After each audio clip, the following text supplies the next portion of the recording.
नमस्कार. आपल्या मराठीत चिकार म्हणी, चिकार वाक्प्रचार आणि इतक्या छान छान गोष्टी आहेत ना की त्या सगळ्या कुठल्या ना कुठल्या घटनेला बरोबर लागू पडतात. मला अशीच एक म्हण आठवते. एक म्हण सुरुवातीला सांगणार आहे आणि शेवटी एक किस्सा सांगणार आहे, बस बाकी काय नाही. घेणं ना देणं कंदील लावून येणं.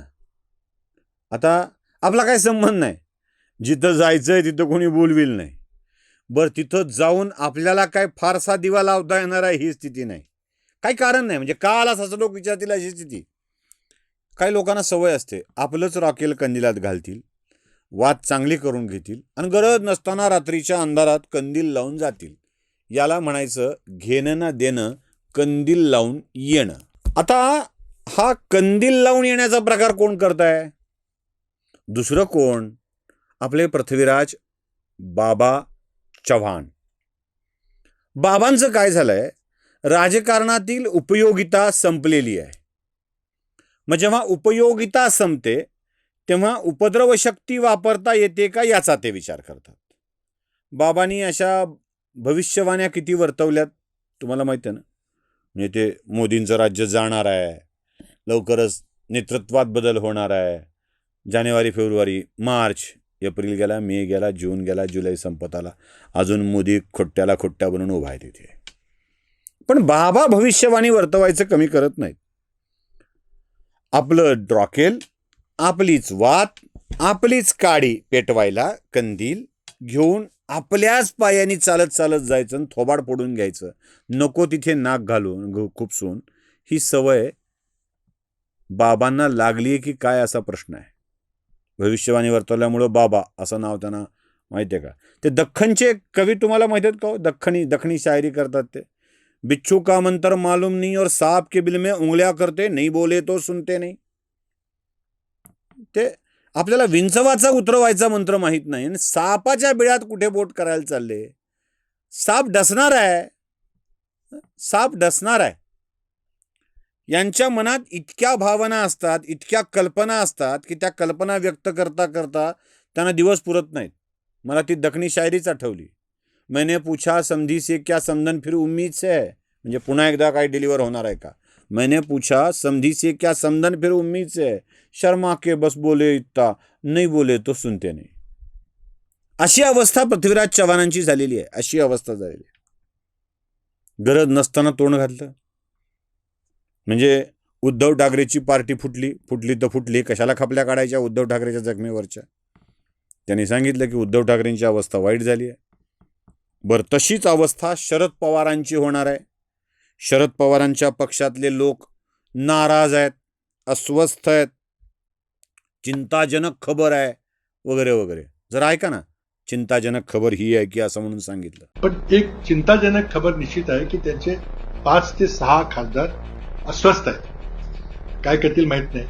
उद्धवजींच्या शिवसेनेची केलं ते पवार साहेबांच्या यांची होऊ शकते. सोडून जाण्याच्या एक अस्थिर परिस्थिती एवढंच मी पाहिलं.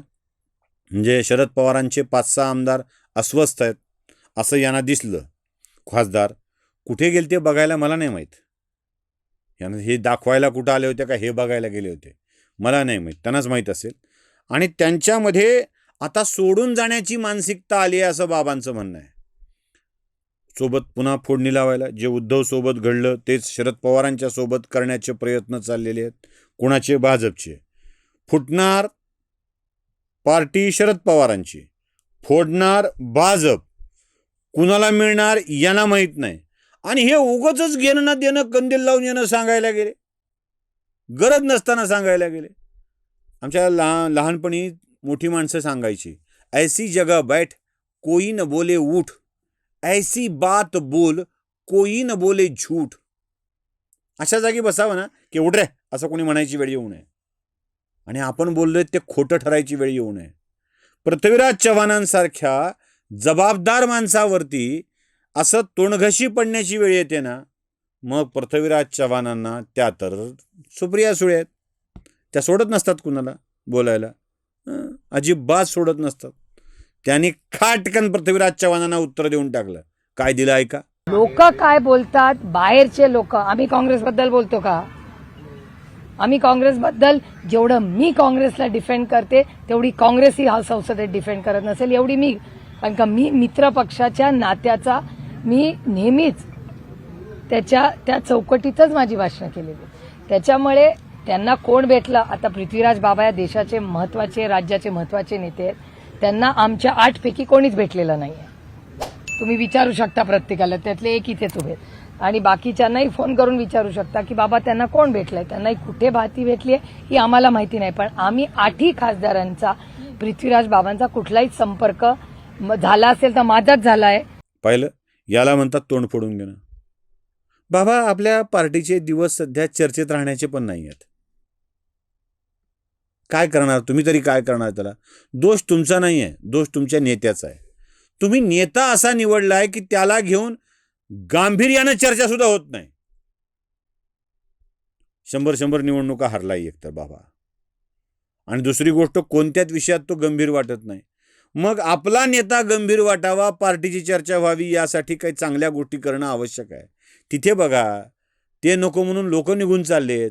अस्वस्थ आहेत काँग्रेसमधली लोक.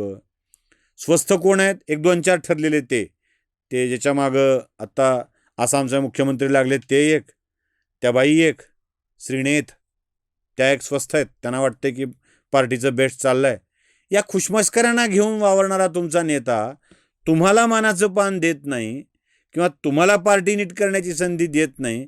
याचा राग उगाच असल्या चर्चा करून इकडे का काढायचा कारण नसताना? सुप्रिया सुळेने फोडलं ना तोंड, खाटकन फोडलं ना. मग या अशा स्वरूपाच्या गोष्टी आपण ऐकतो तरी कशासाठी? चिंताजनक आहे. खबर ही आहे, उद्धव सोबत झालं ते असं म्हणून. बरं, बाबा खोट्या बातम्या पेरायचं सोडत नाहीत. भयंकर वाईट सवय हो खोट्या बातम्या पेरण्याची. म्हणजे बाबांचं एक वाक्य तुम्हाला मी ऐकवतो. मोदींना विदेशात जाऊन पुरस्कार मागावे लागतात, जे अस्तित्वात नाहीत ते पुरस्कार द्यावे लागतात, हे बाबा बोलतात. जरा ऐका. आणि मोदी प्रत्येक देशामध्ये जाऊन मला एक बक्षीस द्या, मला अवॉर्ड द्या, ते नसलेलं अवॉर्ड तुम्ही तयार करा आणि मला द्या. काय फासं झालं या देशाचं. पाहिलं, म्हणजे 135 पुरस्कार एका देशाच्या, 35 काय किती माहीत नाही मला, मी काय मोजत बसलो नाही मोदीचे पुरस्कार. जेवढे सर्वोच्च नागरिकत्वाचे पुरस्कार मिळालेत ते मोदीने मिळालेत. बाबा, त्याला तुम्ही मागून घेतलेले पुरस्कार म्हणता. किमान देशाची अशी बदनामी तरी करू नका. ही देशाची बदनामी आहे, मोदीची बदनामी नाही आहे. लाख शिव्या द्या मोदीला, पण आपल्या पंतप्रधानाला विदेशात बोलवून लोक इट्स माय इरा म्हणतात. आपण जगातलं सगळ्यात जास्त चर्चेत राहणारं कपल आहे असं दुसरं पंतप्रधान म्हणते. एक पंतप्रधान वाकून नमस्कार करतो. इंडोनेशियाचा पंतप्रधान, मी भारताच्या राजकारणात हस्तक्षेप करणार नाही, पण मोदी माझ्यासाठी आदर्श आहेत, असे शब्द वापरतो. आणि तुम्ही काय मागून घेतलेले पुरस्कार म्हणता? या तुमच्या अशा अफवा सोडण्याच्या, पुड्या सोडण्याच्या प्रवृत्तीमुळं बाबा घात होतोय. आत्ता सुप्रिया सुळेने तोंड फोडलंय, अजून कोणी फोडणार नाही. याची काळजी नक्की घ्या, कारण तुम्ही एक बरे नेते आहात असं आम्हाला वाटतं. नमस्कार.